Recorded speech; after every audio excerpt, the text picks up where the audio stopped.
Selamünaleyküm Qurbəyli.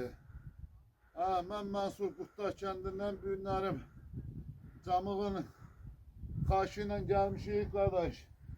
10 dənə belə ağaçlar gətirmişəm.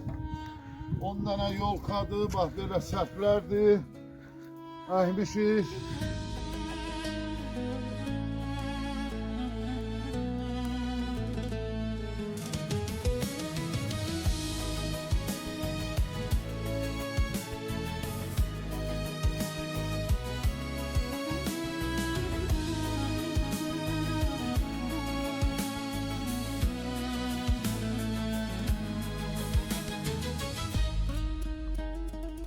Bugün 26 fevral 2026 yıl Xocalı hadisəsinin alım günü Şelli kəndindəyik. Kiçikli böyüklü hamı Xocalı hadisəsinin şahid olubdu.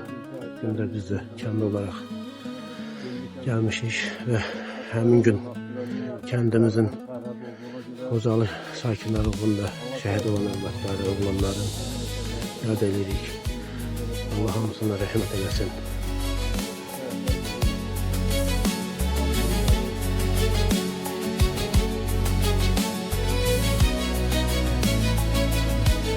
Kənd Xocalı sakinlərini qarşılayan ilk kənd olubdu.